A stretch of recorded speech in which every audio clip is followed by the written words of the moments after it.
Ko hono ua o kalonikali. Ua kalonikali. Wahe ulaki.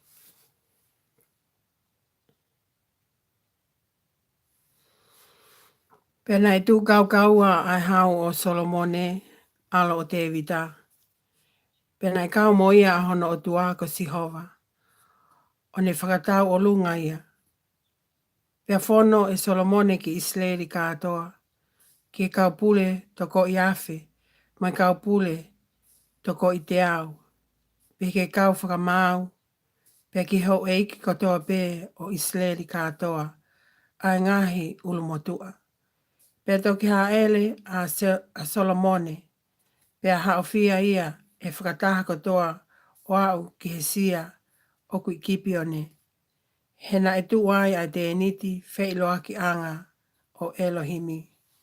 Aia na ane ngauhi e Mosese. Ko se vāniti a Sihova. I he toa wha. Ka koe a ake a Elohimi. Ko o hake e te vita. Me i kiliati sialimi. Ki he potu ko teu e te vita ki ai. He kone hunu ki hano te niti i Jerusalema. Kai umaa koe o lita kapa. Aiena ngauhi e pesalili foha o uli. Koe hako o hua. Na e tu uia i he mata tāpa ne kale o Sihova. Pea whekumi ki ai a Solomone mo i whakataha.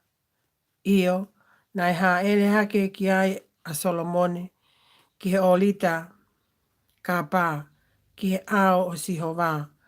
Aiana e tuu mo i te niti wheiloa ki anga. O ne whei ai ha whei whei lau lau mo i fua. I e pō ko ia na e ha ai o tua ki a Solomone. O ne wholofola ki ai. Whai mai ha o kole pe koe ha teo atu.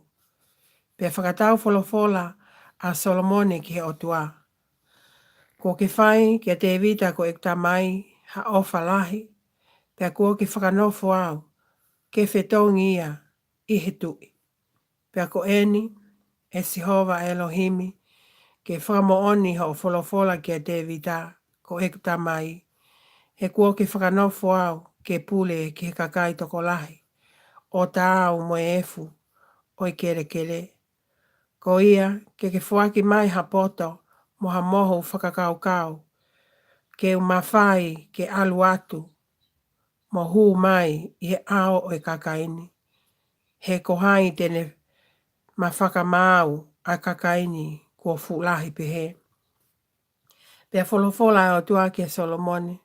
Ko mea i he iholoto ai me ani o i kai te ke kole ha fupa anga lahi. Mo i koloa kehe kehe. Pe koe ongo ongo. Pe koe auha a kakai o kwhehia ki a te koe. Pea na amoe mo ui fuoloa na i kai te ke kole ki ai. Ka koke kole maau ai poto o i mohu whakakau kau. Ke lava aki ai whakamau o hoku kakai. Aia kua whakanofo koe ko honau tui. Ko tuku ki a te koe ai poto mo i mohu whakakau kau. Pea teo atu ai paangalahi mo i koloa kehe kehe. Mo i ongo ongo. Aia ko te eki ke mau hataha. O ngahi tui mua. Pe i kai hataha pehe a mui. Ko ia na e hau a Solomone me he sia o ku ikipione ki Jerusalema. Me he ene tuu i he mata te niti wheiloa ki anga. Pea ne hau i Isleli. Pea tānaki e Solomone hatau saliote mo hatau hosi. Pea na ia te ia ha saliote e taha afe maa whange au. Mo i tau hosi e toko taha mano ua afe.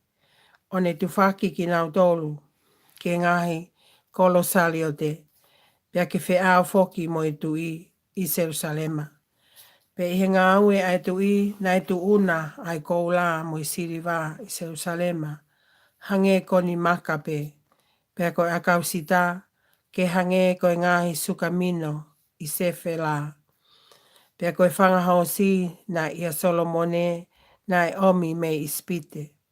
Na e tali ki nau tolu e he kau whakatau ai tui o whakatakanga.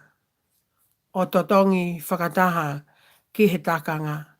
Pea nau omi me ispite o atu hasaliote ki he paanga siliva e ono nge au. Pea koe hosi ki he te au maa ni mangofulu. Pea na e pehe hono mau mai e he ngāhi tu i heti mo e ngāhi tu i silia o fōu ia te ki nau tolu. Amen.